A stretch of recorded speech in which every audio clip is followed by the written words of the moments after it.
일본은 또 뭐 장점들이 있잖아요. 뭐 우리 아까 잠깐 여담에 나왔지만 일본의 그 노벨상 관한 얘기 그렇죠. 하셨죠. 근데 네.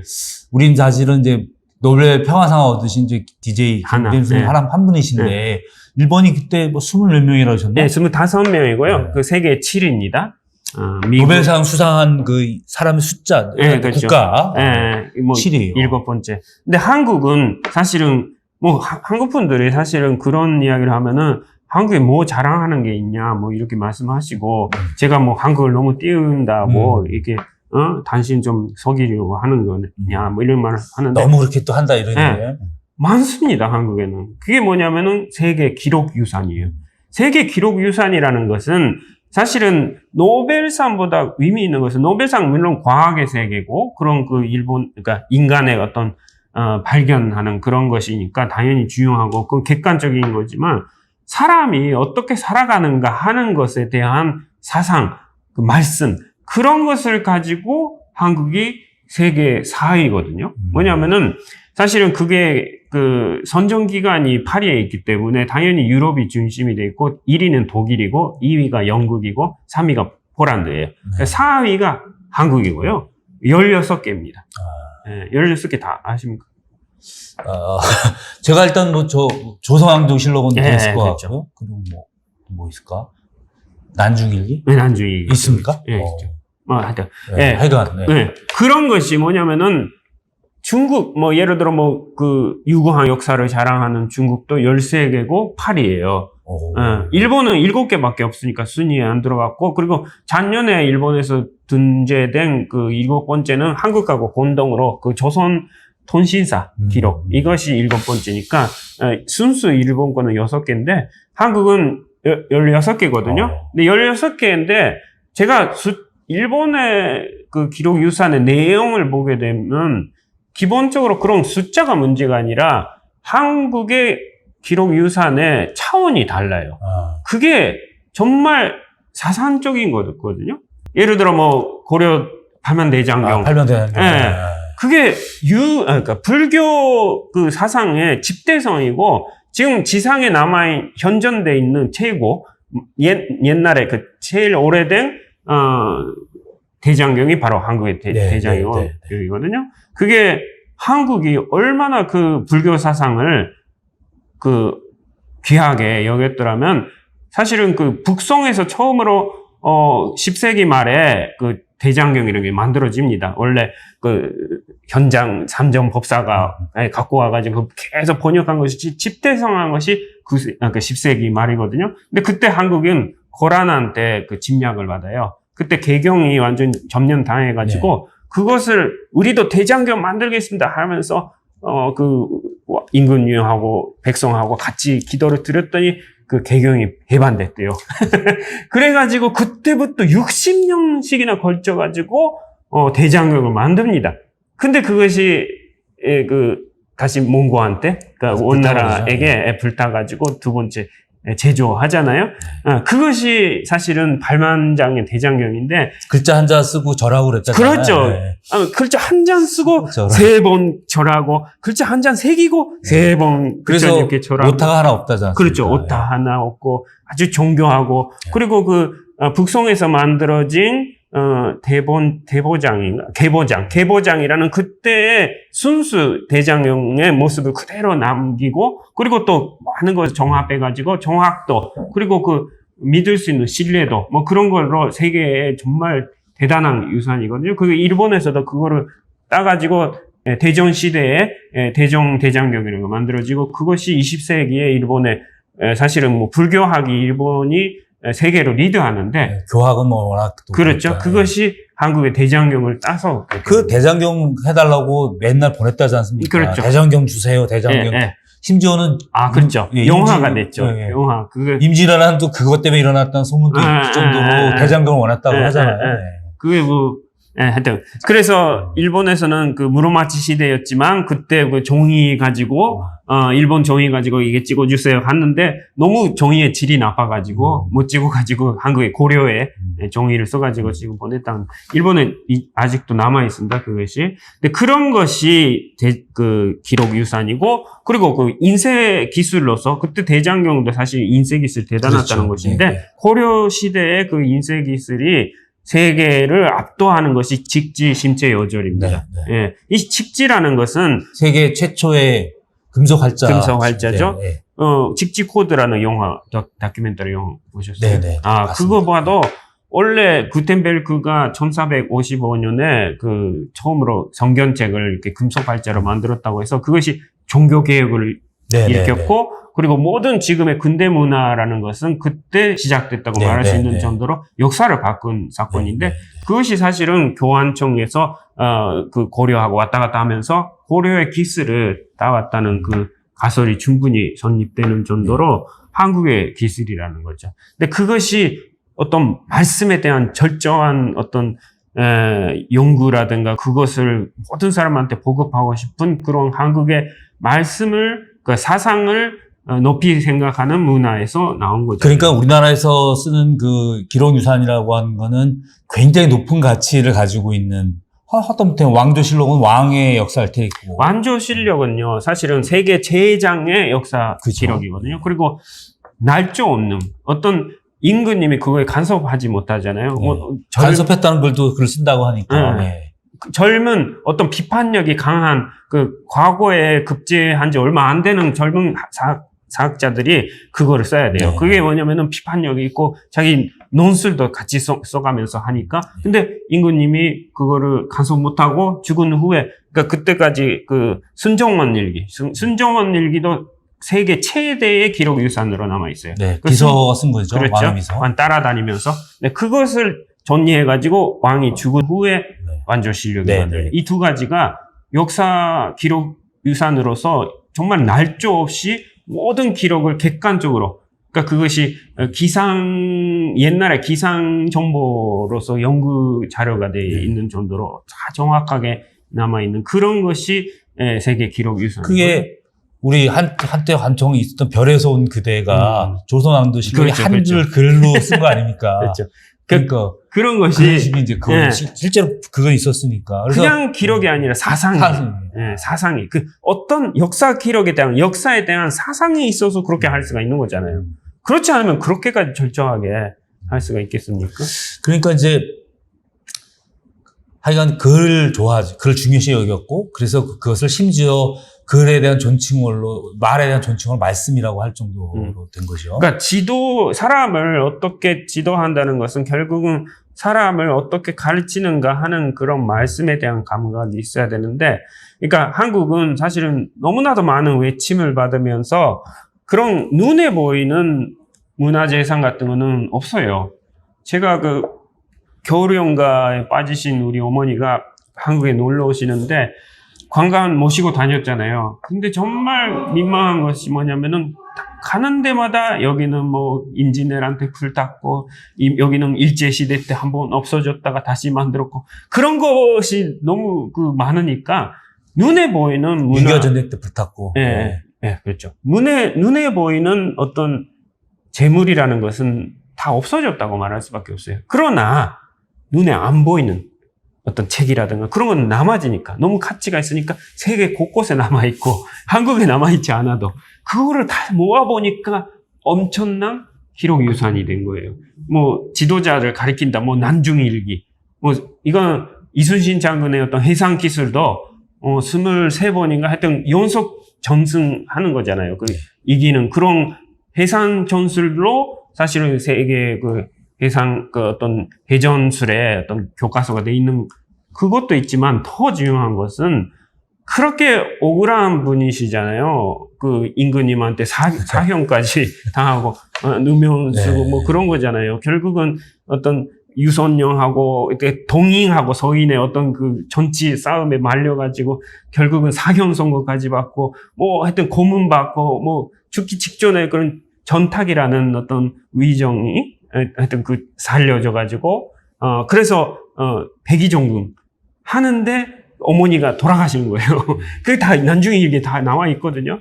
근데 그 억울한 사연 다 있는데 결국은 쓰는 말이 그 어머니가 돌아가실 때 나라에 충성하려고 했다가 역적이 되고 부모님께 효도하려고 했다가 부모님을 잃게 되고 자기에 대한 그 탄식밖에 없어요. 그러니까 얼마나 오로지 나라 생각, 오로지 백성 생각 이렇게 사셨던 분인가 하는 그 지도자의 모습, 사상을 알 수가 있어요. 근데 그것이 사실은 그냥 무장이라고 해서 그냥 될 수 있는 게 아니라 과거에 급제해야 되고 어떤 사상을 가진 기본 정도 공부를 해야죠. 그렇죠. 원래 또 그 이순신 장군은 문과 공부를 그렇죠. 했던 원래 분이니까. 문과 공부를 한 사람이고 그러니까 그런 것이 다른 나라에 무장 중에 없잖아요. 그런 것이 난중일기에 가르치는 그 사상입니다. 그래서 뭐 예를 들어 뭐 도요토미 히데요시가 뭐 세계를 뭐 어떤 모든 그 한국에 와가지고 그 노예로 이렇게 끌고 가서 오사카성 세웠다. 그 오사카성 보고 그런 것을 배워야 됩니까? 너도 커서 남의 나라 가가지고 남의 나라 백성 다 노예로 만들어 놓고 잘 먹고 잘 살아라 뭐 이런 거잖아요. 그러니까 중국 사람들이 한국에 와서 정말 뭐 야차가 본답니다. 한국에 좁아니까. 뭐 화성 같은 데 가가지고 이것도 성이냐? 만리장성에 비하면 장난감도 아니고 뭐 경복궁 가가지고 이것도 금이냐? 자금성에 비하면 뭐 또 저거. 근데 그런 것은 어디까지나 그 외현적인 것만 이야기한 거고 정말 거기 사상, 그러니까 화성에는 그런 전조대왕의 효심 뭐 이런 것이 담겨져 있고 그런 사상 하나하나를 배우게 되면은 정말 대단한 나라입니다. 네, 지금 약간 전줄이 왔는데, 내가 중국 갔을 때 그 자금성을 보고 쫄았거든요. 아니, 경복궁은 요밖에 안 되는데 이 새끼들은 엄청 길잖아. 그렇죠. 그래서, 그런데, 그 만리장성을 보고 쫄 게 아니라, 이 만리장성을 만들려고 만났던. 그렇죠. 많은 사람을 죽이고. 그거라든가. 수원 화성이 작아 보이냐? 이거 아버지를 생각했던 그렇죠. 정조의 효심을 생각하라. 대단하다. 이게 정말이에요. 예. 그게 사실은 모든 문화유산이라는 것은 지금 자라나고 있는 청소년들을 가르치는 어떤 미래의 어떤 목표를 줘야 되고 그런 비전을 줘야 되잖아요. 근데 이제 다음에 중국 사람들 오면은 이게 야, 너 그 자금성 그렇죠. 하냐고 그거 다 인골탑이야. 이거 예? 백성들 우리 이거 정의용 선생이 백성들 곧 다칠까봐 거중기 기계를 썼어. 막 이런 예를 들면. 그렇죠. 그러네요. 그리고 그 흥임정음 해례본 이것이 세계 기록유산입니다. 사실은 지금 한글의 힘이라는 것은 너무나도 그 과학적으로 이 인간의 그 발음 구조라든가 어떤 전지인 사상이라든가 그런 것으로 우수한 글자다. 그것도 있어요. 저는 뭐 한국에 와가지고 처음에 놀란 것이 이 키보드 이 모음자음 해가지고 번갈아가면서 치면은 문장이 그대로 나오고 제가 왔을 당시 92년도였지만 한국에서 모든 뭐 젊은 사람들 다 비시동싱하고 있더라고요. 네. 그때 당시 일본은 절대 그런 전부 일본은 어떻게 그 자판이 어떻게 돼요, 그러면? 자판 영어로 치죠. 영어로 일본어 발음을 적으면서 진짜? 카라면은 KA 이런 식으로 하죠. 그러니까 자판이란 것은 이 모음자음으로 돼 있지 않잖아요. 그 용어는 그대로 그러니까 어렵게 이렇게 치는 거예요. 한국은 이렇게 치면 쭉 나온다. 툭탁 들어. 진짜요? 그래서 그렇구나. 그거 봤을 때 이게 세종대왕께서는 키보드를 아셨을까? 물론 뭐 그것 때문에 한국이 지금 IT 왕국이 돼가지고 대국이 돼가지고 한 것도 있지만 그 글자를 만든 사상이에요. 사실은. 그렇죠. 네. 그 머리말에 나와 있잖아요. 뭐 어린 백성이 니르고저 그렇죠. 풀빼 있어도. 마참내 그 나란 뜻을. 말싸미에 그런 중국에 달아. 뭐 그때 당시 사실은 모든 백성에게 지식을 가르친다는 왕이 있었어요. 그러니까 신하들이 난리 났다는 거 그렇죠. 아니에요. 지금 이놈들이 글을 쓰게 되면은 이 상전을 우습게 할 거다 얘기를 하잖아요. 당연히 그때 당시는 전제 왕권 시대니까 백성들을 바보로 만들어 놓고 문맹으로 만들어 놔야 잘 다스려진다. 이런 시대에. 그렇죠. 근데 어때서 글이라는 건 네. 지식인데. 소리에 귀를 기울이고, 뭐 전조 임금도 대왕도 그렇지만은 행차하는 길에 다 알려주고 백성 지금 그 파고다공 답골공원이 원래 그 자리잖아요. 전조 대왕이 다시 그 자리에 가서 백성들의 소리를 들었다는 거예요. 그냥 호소할 수가 있었다는 거예요. 그런 백성을 하늘같이 섬기는 어떤 사상, 뭐 이런 것은 지금의 민주주의와도 통하는 그런 사상이지만 그 당시에 그런 사상 가진 나라가 없었어요. 그래서 훈민정음, 베레본이 그 사상 때문에 대단한 그 기록 유산인 거죠. 그래서 국보가 잘못됐다고 얘기를 하는 거예요. 숭례문이 어떻게 국보 이러냐.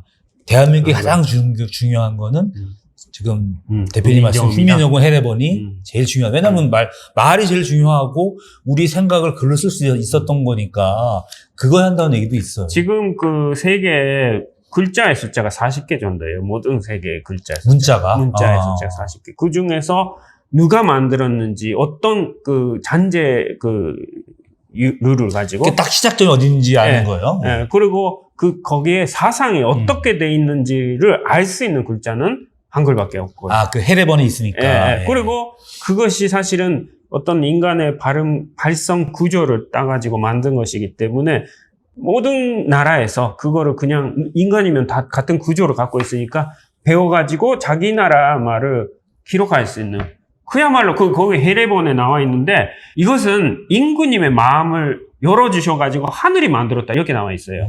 임금님이 만든 게 아니라 임금님 마음을 하늘이 여셔가지고 이 글자를 주셨다 이렇게 나와 있어요. 그 뭐 말씀 나왔는데 대표님이 지금 어떻든 외국인으로서 이제 한국을 배우셨잖아요. 근데 어떠셨어요? 배우기 쉽지 않죠? 쉽죠. 쉬워요? 너무 쉽죠. 그래요? 그럼 몇 분 있으면 배울 수가 있는 그 정도의 쉽죠.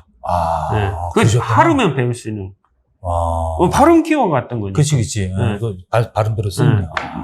맞춤법 그런 것은 나중에 점점 배우지만 그래도 글자가 자체. 그러니까 애들이 우리나라 애들이 금방 글 배우듯이 배우셨겠구나. 그러니까 원래가 그런 마음으로 만드신 거니까 그 28자를 그런 백성들이 어린 백성들이 그거를 배워가지고 편히 살 수 있게끔 해주셨다. 그것 때문에 사실은 누구나 배울 수 있고 누구나 자기 나라 말을 어느 나라나 그런 것을 쓸 수 있게 만드신 거니까 그것이 세계 기록 유산이 아니고 그렇죠.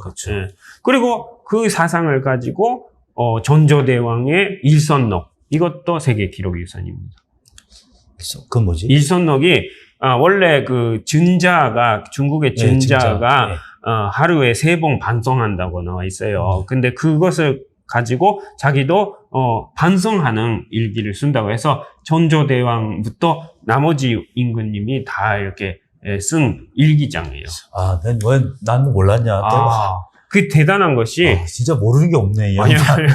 왕이 자기의 생활을 반성하고 백성들의 어떤 말에 귀를 기울일 수 있었는지 그런 것을 유교의 어떤 가르침에 따라서 이렇게 자기를 반성하면서 자기가 본이 되려고 한 것이고 그게 근신일체론이죠. 그 원래가 근신론이라고 해가지고 그 전조대왕은 자기가 그런 것이 사실은 모든 백성들은 왕의 분신이다.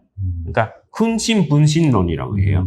그러니까 그런 것이 원래 유교적인 사상의 최고의 어떤 사상이고, 그래서 왕이 하루하루 반성하는 그런 일기를 쓴 것이 지도자의 어떤 모습으로 세계 기록 유산이 돼 있는 거예요. 그거 나 몰랐네. 그리고 유교 책판이라든가, 유교 책판 같은 것은 어떤 공동의, 지식, 그러니까 어떤 공의죠. 그 공적인, 도의를 만들려고 공동체에서 같이 돈을 모아가지고 그 속에 지식인들이 책방, 유교 책방을 만들어가지고, 공동의 지식을 소유하려고 했던. 그렇게 되면, 이것도 또 많이 나가겠습니다만, 아마 5.18 기록이 아마. 그렇죠. 있을 겁니다. 그것도 그러니까 있죠. 이제 아시아에서 민주화에. 좀 자부심이 좀 있거든요. 네. 저희는. 스스로 민주주의를 만들었다는, 완성했다는 사실, 아시아에서 우리 말고 이렇게 평화적으로 이 민주주의 과정을 만든 나라가 없다고 하는 자부심이 좀 있거든요. 그러니까. 그것도 있어요.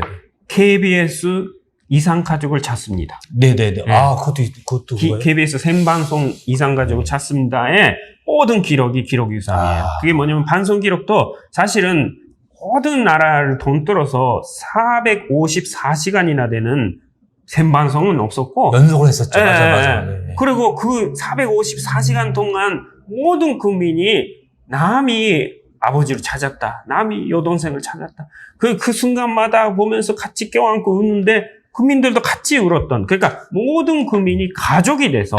제가 중학교 때인가, 저도 학교 다닐 때인데, 네. 그 시작은 기억이 나거든요. 네. 그게 아침 방송에서 조금 시작했던 거 했다가, 네. 사람들이 막 연락이 네. 오니까, 심지어는 우리 동네에 윗집에 사는 사람이 엄마를 만났던, 할머니를 만났어요. 예. 그러니까.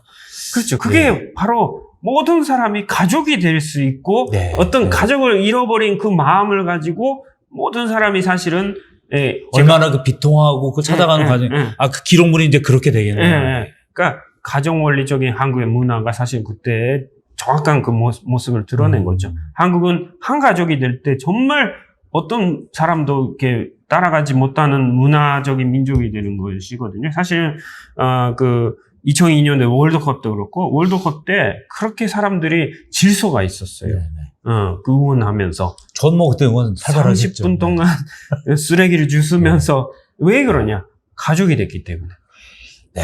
그때 한 가족이 되는 그 마음으로 그때 보면 뭉치면 오히려 저보다 어린 친구들이 네. 여학생들이었는데 부끄러우면 안 된다는 거야. 애들이 그 어른들이 더 미안하니까 쓰레기 줍고 그러죠. 그러니까 그런 것이 일본에서 어떤 이거 지키지 않으면 뭐 두려우니까 일단 기본적으로 과목하는데 이거를 그건 아니에요. 사실 우린 그 정도까지는 아니었으니까. 그러니까 그거하고 전혀 다른 하고 싶었어요. 왜냐면은 한국 분들은 집은 좀 깨끗한데 좀 길은 그렇게 깨끗하지 않아도 되는 그런 게 있잖아요. 네, 이거 버리지. 네, 알죠. 일본은요 반대거든요. 집은 아무도 안 보니까 아주 지저분하게 해도 돼요. 그러니까 나 드라마 보면 집은 엉망진창이더라고. 길은 없는데. 근데 길은 깨끗하고 쓰레기 하나 없잖아요. 다른 사람 봐야 되니까. 일본 사람이 그 겉으로 이렇게 잘하려는 어떤 혼내 다테마의 그런 생각인데 한국은요 가족이 있는 그 집이라는 것은 대단한 사실은 성스러운 거룩한 자리거든요. 우리 남구님이 살아가는 그런 장소고 우리 완자완녀님 애들이 살아가는 부모님 하늘 같은 부모님 모시는 자리인데 깨끗하게 하는 거죠. 근데 그것이 사실은 이 2002년 월드컵 응원 때는 나라 전체가 거실이 된 거죠. 거실이 된 거죠. 그래서 똑같이 이렇게 빨간 티셔츠 입고 이렇게 커다란 빌딩 위에 있는 커다란 TV 화면 앞에 놓고 대한민국 하면서 응원하는 게 거실이에요. 엄청난 커다란 거실. 그러니까 거기에 쓰레기가 버려져 있으면 안 되는 거예요. 이게 내 집으로 생각했구나. 네. 우리 어르신들은 다 우리 아버지 어머니 같고 애들은 다 내 아들 같고 네네. 그렇게 하면서 여기가 거룩한 자리다. 뭐 이런 것이 되니까 깨끗해지는 거잖아요. 이거 원래 한국이 원래 그 일제감정이 이전에 원래 동방예의지국이다 했던 그 모습이에요. 원래 한 나라였고 대립도 없고 어떤 남의 나라가 이렇게 침략해오는 그런 것도 없을 때 한 가족이 돼가지고 유교적인 어떤 사상을 가지고 질서 있게 살 수 있었던 게 동방예의지국이거든요. 근데 그런 것이 원래 한국의 힘이기 때문에 그것이 세계 기록유산 하나하나 문서로서의 얘기를 하다 보니까 그걸 하나씩 의미를 부여하니까 이게 엄청나네요. 그렇죠. 네, 넌 사실 그렇게 그 기록문화유산을 지금 대표님처럼 그런 식으로 맥락으로 묶어본 걸 처음 듣네. 예. 그러니까 그게 한국 분들이 너무나도 자기 당연한 문화로 알고 있으니까 모르시는 거고 제가 일본에서 와가지고 일본의 어떤 사상 없는 상태를 알고 있기 때문에 그걸 보니까 너무 놀라운 거예요.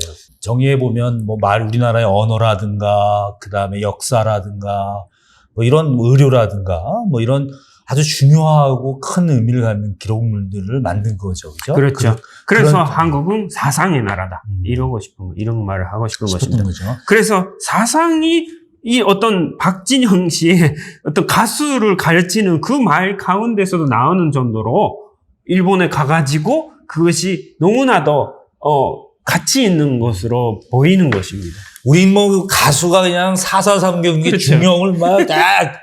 근데 지금 대표님 하니까 으쓱하는데 우리 막 중형 뭐 가수도 중형하고 뭐 그런데 전 좀 그렇죠. 공부를 더 많이 해야겠네. 우리 박진영 씨가 그 정도 하면 제가 노노라도 여기서 얘기해야 되겠네. 근데 사실 저희는 그렇게 얘기를 따져보니까 우리는 사실은 논어나 이런 거에 한 귀절 정도는 이미 어려서 배운 것 같아요. 그렇죠. 뭐 소학이라든가. 예, 이런 거는 내가 그게 논어야라고 얘기하지 않아도 뭐 이인이라든가 뭐 그런 거라든가 기본적으로 어른에 대한 예의라든가 뭐 효심 또 그런 충성심 뭐 이런 그런 감정들은 아마 좀 한국은 그냥 역사를 배우면 거기에 다 위인들이 나오니까 예. 일본은요 역사를 배우면 다 무사들이에요.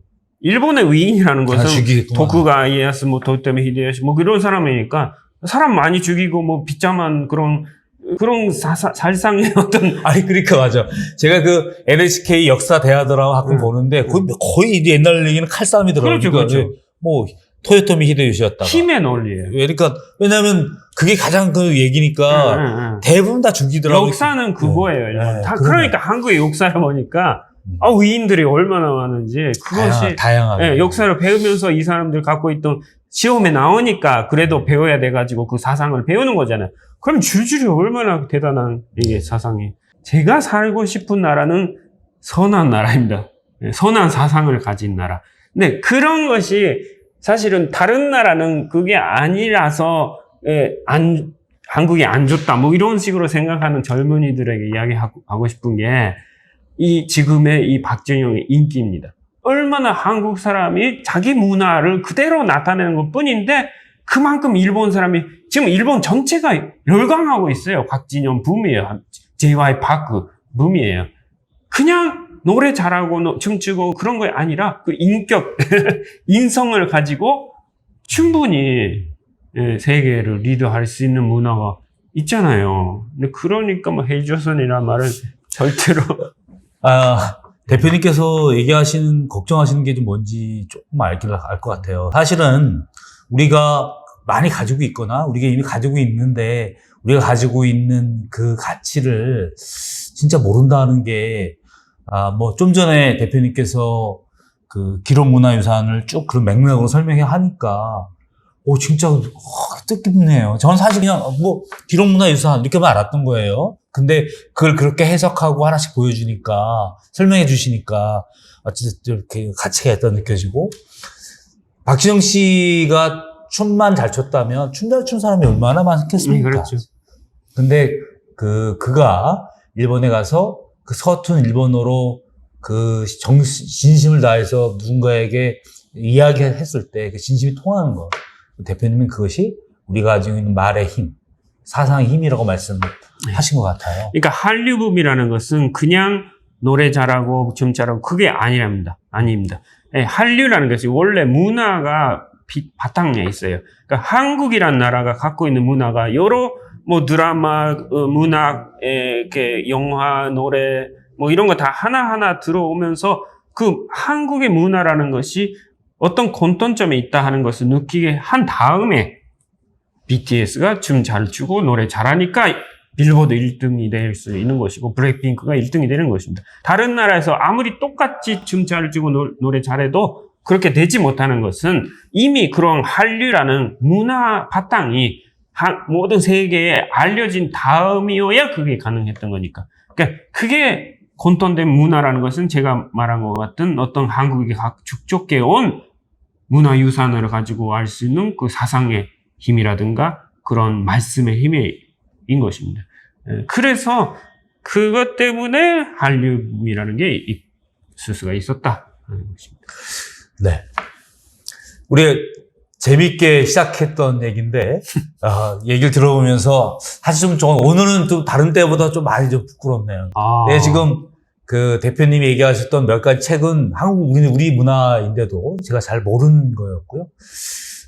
그래서 참, 대표님 물론 이제 한국 사람과 다 진배 없이 오래 사셨지만, 어찌됐든 이런 분들이 우리 문화의 가치를 더 알아주고 있는데, 우리는 우리의 가치에 대해서 조금 소홀하거나 또는 잘 모르고 있지 않나 이런 느낌이 들어봅니다. 또 한편으로는 일본에 가서, 솔직하게 했는데, 자기가 멋지게 된 JYP가 부럽기도 하네요. 네? 분명히 그렇게까지 생각 안 했을 텐데 말이야. 지금 신이에요. 일본. 그래서 근데 그가 아주 꾸준히 살았다잖아요. 그런 삶들이 아마 나타났던 것 같아요. 사실 진짜 저는 사실은 오늘 편이 제일 재밌었어요. 예. 되게 새로운 것도 많이 배우고 오히려 이제 우리 나중에 기회가 난다면 그 기록문화유산을 한번 쭉 읊으면서 그걸 한번 해보고 싶을 정도로 오늘 진짜 그 말씀과 그리고 아까 그 말과 말씀이란 말을 오늘 화두로 가지고 가보고자 합니다. 난 누군가에게 열심히 진심을 전달해서 말씀으로 전달되고 싶은 거 있지 않습니까? 진심. 뭐 그런 느낌이 듭니다. 대표님 정리하실 말씀 있으시면 하시겠습니까? 그러니까 한국 분들이 사실은 그런 자기의 가치를 모르게 되면은 안 되는 것은 모든 나라가 사실 원하고 있기 때문입니다. 그래서 지금 한류붐, 특히 일본에서 이렇게 전체적으로는 정말 혐한이다 하면서 이렇게 부딪히고 있는데 그러니까요. 그죠? 이 가운데서도 그 문화의 힘이라는 것은 그 가치라는 것은 통하는 거고 그것이 얼마나 절실히 필요한 거니까 그런 현상이 지금 전체적인 이런 추세 가운데서도 생기고 있는 것입니다. 그래서 한국 분들이 그걸 아셔야 되고 그 가치를 자각을 해주셔야 그걸 오래 갖고 갈 수가 있는 것인데 자꾸 자기의 가치를 모르게 되면은 주변 국가 그리고 모든 세계가 그걸 배울 길이 없어지는 거니까 정말 아주 인류의 사실은 손실이 큰 산실이 된다. 네, 한국을 너무 많이 알아서 피곤한 일본인 무토 대표님하고 아주 정말 즐겁고 유익한 시간 되었습니다. 사실 오늘 우리 가볍게 몸 풀고 일찍 가려고 했는데 너무나 주옥 같은 말씀을 하셔서 이번에도 한 2부로 나갈 것 같습니다. 그러니까 너무너무 즐겁고 가치 있고 의미 있는 시간이었습니다. 저희 방송 좋았다면 구독, 좋아요, 알림 설정 부탁드리겠습니다. 오늘 고생 많으셨습니다. 대표님 고생 감사합니다.